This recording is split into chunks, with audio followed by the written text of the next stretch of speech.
안녕하십니까? 여러분들과 함께 하나님의 구원 이야기 특별 계시의 역사에 대해서 함께 시간을 보낼 온누리엠 센터의 이재원 목사입니다. 약 10여 차례에 걸쳐서 여러분들과 함께 나누게 될 내용의 목차는 보시는 바와 같습니다. 먼저 창세기를 중심으로 해서 에덴 동산에서 있었던 하나님이 보여주신 그런 계시의 내용들을 저희가 다루고, 다음에 노아 시대, 그리고 족장 시대, 그리고 모세 시대를 거쳐서 선지자 시대에 대해서 저희가 나누어 보도록 하겠습니다. 우리 신약 성경 고린도전서 2장 11절의 말씀을 보면 하나님의 생각을 누가 알 수가 있는가? 하나님의 계시가 하나님의 생각 아닙니까? 하나님의 영밖에 알 수 없다. 이렇게 말씀이 적혀 있습니다. 이 말씀을 생각해 보면 우리가 하나님께 나아가기 위해서는 하나님께서 먼저 우리에게 오셔야만 하는 그러한 것을 우리가 당연히 깨닫게 되는 것이죠. 에덴 동산에서 있었던 그 인간의 죄로 인하여 하나님과 인간 사이의 관계가 망가져 분리가 되어 버렸기 때문에 하나님은 우리에게 오셔야만 하는 것이죠. 우리가 다루게 될 구약 성경은 신약 성경과 어떤 관계를 갖고 있을까요? 단순히 역사적인 차원에서 시간이 흘러서 자연스럽게 신약에 나오는 이런 시간 순서로만 보지 아니하고 단순 역사가 아니라 구속사적인 차원에서 우리가 이해를 해야 할 것입니다. 이것을 통상 우리가 구속사 모델이라고 볼 수가 있는데, 이런 구속사 모델로서의 성경 신학은 하나님의 자기 계시 과정을 다루게 됩니다. 그 특징은 잠시 후에 살펴보게 될 터인데요. 이러한 하나님의 자기 계시 과정을 다른 말로 특별 계시 역사 또는 초자연 계시의 역사라고 말을 할 수가 있습니다. 이런 특별 계시의 진리들은 유기적인 성장이나 발전을 거치게 되고요. 마지막에 우리의 신약 성경의 완성에 이르게 됩니다. 그래서 이러한 이제 성경 신학은 조직 신학과 사실 다른 신학 분야로 약 200년 가까운 역사를 가지고 있는데요. 여러분들이 많이 들어보셨을 조직 신학은 성경 본문 전체를 좀 체계적으로, 조직적으로, 논리적으로 바라보는 것에 비하여 이 성경 신학은 성경 본문 각 권 또는 본문에 있는 특정 부분의 텍스트를 역사적인 관점에서 살펴본다는 데 큰 차이점이 있습니다.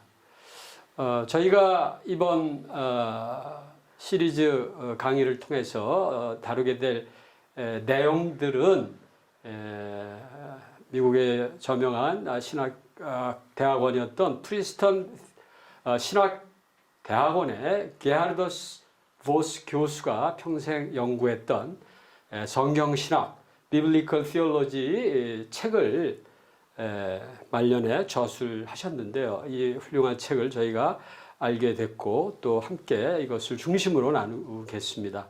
기타 다른 문헌들이 언급되어질 때는 그 출처를 밝히도록 하겠습니다. 먼저 특별 계시를 이야기하기 위해서 일반 계시를 잠시 짚고 넘어가 보겠습니다. 일반 계시는 자연 계시라고도 불리우는데요. 자연을 통하여 모든 사람들에게 계시된 그러한 내용을 말합니다. 통상 크게 자연계를 통해서 그게 올 때는 외부의 자연이라 해서 자연계가 베푸는 하나님의 은혜들이고요. 또 내부의 자연은 인간의 내적 지각에 자기 자신을, 하나님 자신을 계시하시는데요. 그게 종교적인 어떤 의식이나 도덕적 양심 등을 통해서 하나님께서 그 뜻을 계시를 해주신 것이죠. 이것은 특정 사람이 아니라 모든 사람에게 다가오는 하나님의 계시다라고 볼 수가 있습니다. 반면에 특별 계시는 하나님께서 자신을 인간에게 직접적으로 계시하시는 것이죠. 그런 면에서 초자연 계시로 볼 수가 있고요. 특별히 제한된 무리, 뭐 신학적인 용어로는 선택된 자들에게만 다가온다 볼 수가 있습니다. 특별히 이 특별계시 핵심 내용은 인간의 구속에 관한, 구원에 관한 하나님의 그런 진리들이 이 특별계시를 타고 저희들에게 당도하게 되는 것입니다. 이 계시의 형태는 몇 가지 방법으로 성경에서 우리가 살펴볼 수가 있는데요. 성경 자체가 하나님의 특별 계시입니다. 그래서 약 수십 명의 기자에게 하나님께서 유기적인 감동을 주셔서 성경을 기록하도록 하셨죠. 또 신적인 생생한 나타나심, 현현이 있습니다. 아브라함은 하나님을 뵙고 나타나셨을 때 그 자리에 단을 세우기도 했습니다. 또 꿈과 야곱의 사닥다리 유명한 꿈이 있지 않습니까? 또 요셉의 곡식단들 꿈, 이러한 꿈을 통해서 하나님께서 당신의 뜻을 보이시고 또 환상을 통해서 동일하게 그 은혜를 베푸시죠. 여기 15장 1절 말씀을 제가 잠깐 인용을 했는데 여호와의 말씀이 환상 중에 아브라함에게 임하더라 이런 말씀이 있습니다. 또 다른 형태들로는 여호와의 사자를 보내셔서 인간과 직접 대화를 하시는 그런 내용들이 성경에 나타나 있고요. 또 자연을 통해서 시편 19편이나 그리고 특별히 이적을 통해서 우리가 잘 아는 양털 뭉치 이슬 기적들이 성경에 기드온에 의해서 나타나 있고 또 하나님께서 음성으로도 직접 역사하시죠. 그래서 사무엘이 하나님의 음성을 듣는 청각으로 이렇게 듣는 그러한 모습의 것이 사무엘상 3장에 언급되어 있습니다. 또 내면적 음성들이 아마도 특별계시의 가장 일반적인 형태가 아닐까 싶습니다.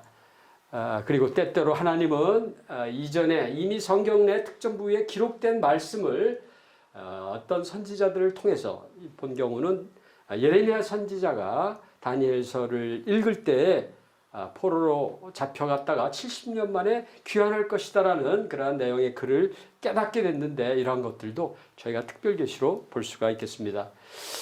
하나님 계시의 이 특별계시의 특성이 몇 가지가 있는데요. 점진적 구체성을 말할 수가 있습니다.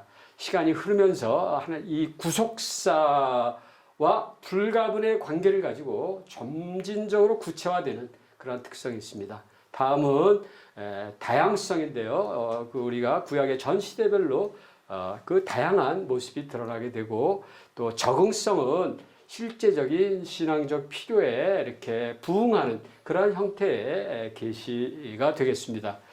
또한 객관성과 주관성이 있는데요. 객관성은 하나님으로부터 사람에게 주어진다는 면에서 객관적이다라고 말할 수가 있겠고 주관성은 성령께서 사람의 의식 깊은 곳에서 내적으로 활동하시면서 하나님의 특별한 생각들을 이렇게 주신다는 면에서 볼 때 우리가 주관성으로 볼 수가 있고 통상 이 두 가지가 함께 나타나겠죠.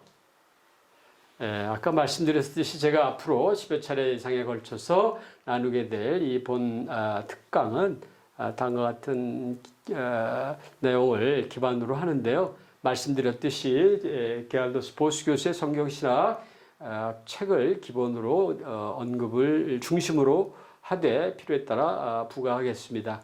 그리고 인용되어지는 성경 본문은 한글 개역 개정을 기본으로 하고 그렇지 않은 경우는 뭐 우리말 성경 같은 경우도 언급을 부가적으로 하겠습니다. 여러분들이 성경책 잘 알고 계신데요. 이 성경책 잠깐 어떤 책인지 살펴보는 것이 우리의 긴 구약 여행에 도움이 될 것 같아서요.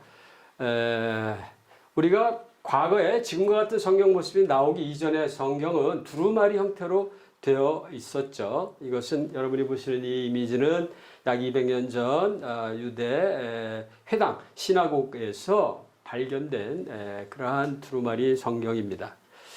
지금 저희가 기독교에서 가지고 있는 구약 성서는 총 39권입니다. 그리고 신약이 27권으로 되어 있죠.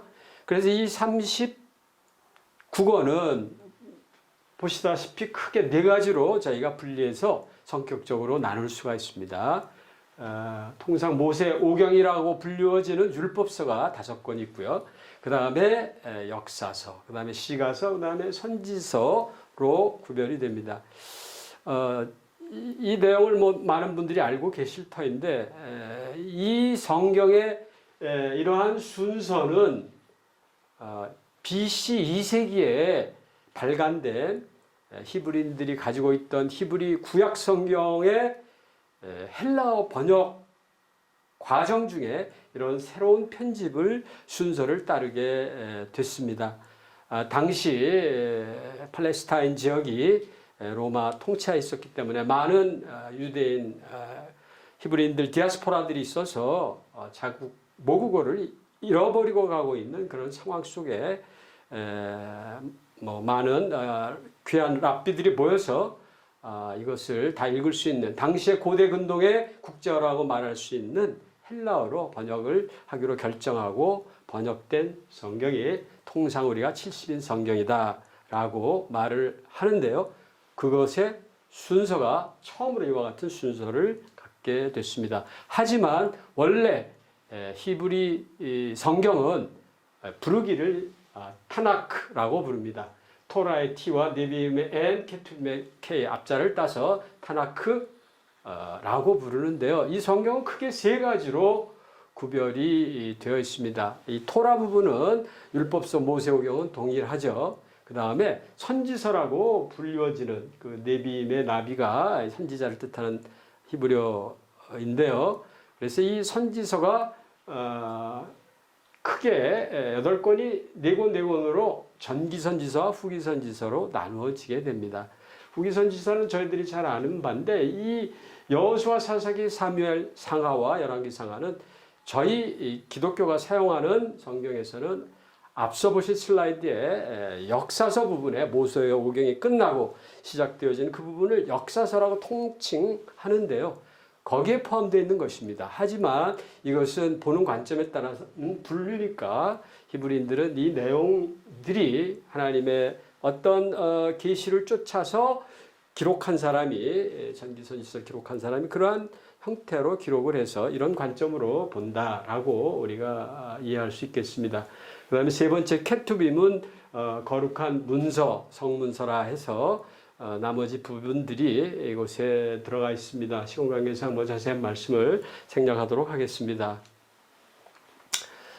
이 구약, 두루마리, 또 성경에 대해서 신약 성경에서 예수님이 요한복음 5장 39절에 보면 이 성경이 내게 대하여 증언하는 것이다 라고 말씀하실 때 이 성경은 여러분이 잘 아시다시피 구약을 이야기하는 것이죠. 그래서 두루마리 곧 그 구약이 예수님에 대해서 증언하는 것이다. 그러니까 저희가 하나님의 구원 이야기 구약을 전체를 살펴보는 특별계시 역사의 이 시리즈 특강이 바로 예수님에 대한 그 깊은 내용들을 저희가 살펴보는 것으로 그렇게 이해를 할 수가 있겠습니다. 예수님도 여기 4번, 5번 이렇게 보시면 6번 보시면 창세기 또 출애굽기의 내용들을 인용을 하셨음을 알 수가 있고요. 또한 선지서에 열왕기서에 있는 엘리야의 그 이야기를 또 인용이 되어 있고 요나, 다니엘의 내용도 인용이 되어 있습니다. 마지막 10번을 보시면 신약 성경을 기록한 기자들이 예수님의 가르침을 따라서 예수님으로부터 배운 것이겠죠. 이 구약이 하나님의 감동으로 된 것이다라고 그렇게 진술한 것을 우리가 볼 수가 있습니다. 오늘 강의 여기서 마치도록 하겠습니다. 다음 차 강의는 창세기 에덴 동산에서 하나님이 보여주신 원리들에 대해서 함께 나누겠습니다. 감사합니다.